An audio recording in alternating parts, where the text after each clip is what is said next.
From the Walmart Supercenter parking lot. We're going to go live right now to Victor Sotelo, who is standing by at the Walmart parking lot to give us more details. Victor?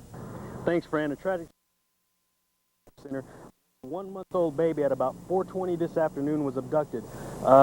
Police say that she was pulled out of a shopping cart here in the parking lot. And as you can see behind me, they have a green van roped off. We do have a description of the baby. She is a Hispanic 1-month-old baby wearing a pink shirt, pink socks with pink shoes with sunflower print on the front of her shirt. The only thing that we know, they may be looking for a light green 4-door Grand Am that was last seen at about 4:43 traveling southbound on 8483. And again, we're waiting for the public affairs officer. We're going to do a press conference. He's going to tell us more. That's all we know right now. Police are questioning witnesses in the parking lot. Like we said, they've roped off a green van where we think the baby was abducted from, and we're just waiting on the public affairs officer. They may be looking for a heavy-set female, red hair, heavy-set female, and that's about all we know right now. Fran? All right, Victor, thank you. We will come back to you. I know there is going to be a police statement coming up shortly at 6, but again, a baby abducted in the Walmart Supercenter parking lot around 4:30 this afternoon, and police are investigating this at that time. Thank you, Victor. We will get back to you in just a few moments. We had a woman with 3 children walking out to her van. She placed her children in the van. There's a 6-year-old, a 2-year-old, and a 1-month-old that was in a carrier. She went to put their buggy up. When she turned around, she observed the suspect taking her baby that was in the carrier out of the van, jumping into a car and taking off. The mother grabbed the car to try to stop it and was dragged a short distance across the parking lot, and the vehicle was able to get away from the scene. The suspect in this case is a white female, late 20s to early 30s. She is 5'5" to 5'8" with a heavy build. She has a round face and a clear complexion. She has shoulder-length brownish blonde hair. Some even describe it possibly as a little bit red. She was wearing a short-sleeve pink shirt. That's all we have on her right now. The vehicle that she left in was a turquoise color, late 90s, mid-size 4-door. It's been described as a Grand Am. It's also been described as a Skylark. So it's going to be something along that level. It had clear windows. The windows were not tinted. We do not have an absolute last direction of travel because we have conflicting stories as to which way people thought that the car went. But we need anybody that knows anything about this car or this woman or this situation at all to call the police department as soon as possible. In infant abduction cases, time is of the essence, and it is very critical that we try to obtain as much information as quickly as we can. So anybody that has any information or even think they may have some information as to this, please contact the police department as soon as possible so that we can try to start following up on it. The young girl that was taken, the 1-month-old baby, was Nancy Crystal Chavez. She was 8 to 9 pounds and 19 inches long, wearing a white and pink blouse with a sunflower print on the front of it, pink socks, pink underpants, and black shoes. As of right now, we have tentalocates all over this whole part of the state and have called in the FBI and some other agencies that deal in this to assist with this investigation.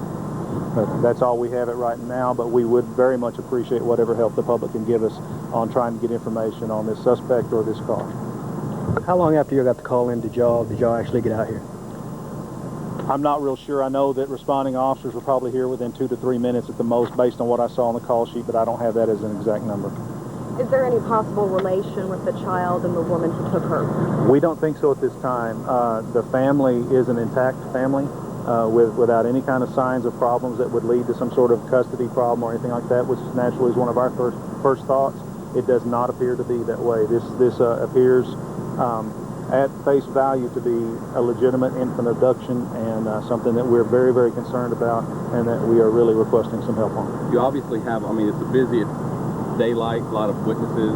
There are several witnesses. There was another gentleman that observed what was going on and ran over and tried to stop the car from leaving. As a matter of fact, one other thing to add to that car, in trying to stop the car, I understand that he struck the suspect car with his fist on the front passenger window, possibly breaking it, so it may be cracked or broken, the front driver's side window, passenger side window. of this suspect car might be broken, so that might be something else that helps add to it. What is the child's family going to be doing right now to try and cope with this? I believe right now the mothers at the hospital for the treatments for, I think, minor wounds for being drugged across some of the parking lot. Other than that, I'm sure that they're just trying to find out what information they can, and they're working with us to try to see what they can do to help get information. Do we have a license plate number right now? We have no license plate number at this time. Okay, once again, thank you, sir. There you have it. You've just heard from the public affairs officer from the APD. Of course, they're asking for your help from the public. So if you're out and about, obviously look for a light green four-door, maybe a Grand Am car. They're looking for a heavy-set female in her early 20s or late 20s, early 30s, possibly red hair, maybe blonde. And again, it's a 1-month-old girl with a pink shirt, flowered print in front, pink socks, and that's pretty much all we know right now. Bram, with the father of the abducted little girl. Can you tell us your name, sir? Salvador Chavez. Salvador Chavez. Mr. Chavez, tell us what you're feeling. Tell us maybe how this happened. Tell us what you know. Well, all I want to say is, if the person who took away my child, I want this for this person to return my child, because no one is going to be as important no one is going to be as important as she is to me and to her mom. So please, return my child. All the best to you. Thank you, sir. Obviously shooken up, Mr. Chavez pleading for help. Robert Gann, who just got out of the Juvenile Detention Center for drug possession, at first glance doesn't look like the most likely hero. But in Walmart's parking lot at around 4:30, he was forced into the role. I pulled up to Walmart, and this lady, I heard her yelling. She was saying, "Oh, my baby," and I seen her jump on the window, and the lady backed out, and she took off. A mother's 1-month-old baby was just snatched. As I got out the car, I took off running towards the car, and then I seen the lady fall, and then that's when I started running fast, and I hit the window. I broke the window of the car. As he ran next to the car, he got a good look at the woman as she drove off with the baby. I wanted to get in, but I couldn't. I wanted to strangle that lady. With a swollen hand and a lump in his throat, he reflected back on his troubled past. Have you ever done something like this before? It's the first good thing in my life I've ever done. In Abilene, Rick Tomlin, KTAB News. And Robert says he would have done the same thing for anyone in need and wants to turn his life around.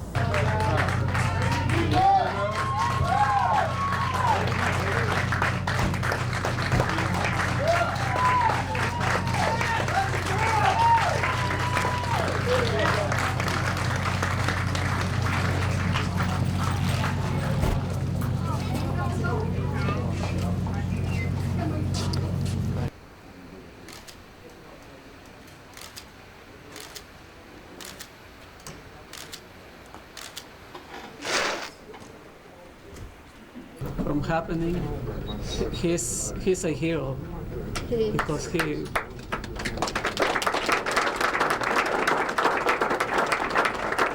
risked his life trying to prevent what happened, but he was pretty close, very close. Sir, did you ever expect to be involved in something like this? I mean, this must feel great to you, right? Yeah, it does.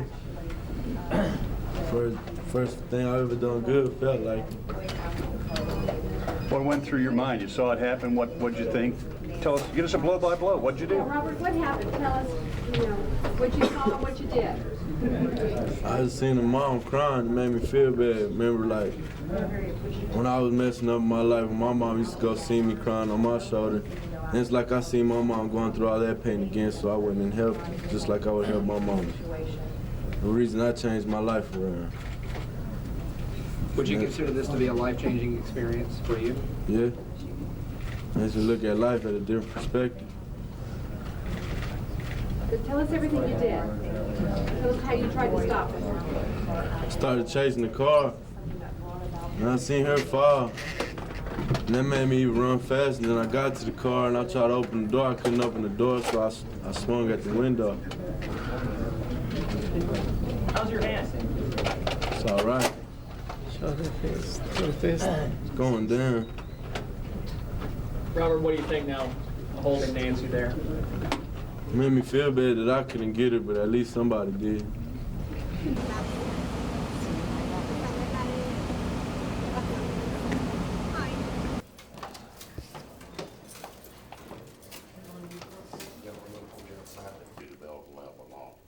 You're charged on a warrant and complaint out of Taylor County for aggravated kidnapping. Your bond is $200,000. That is the charge. That will be up to the district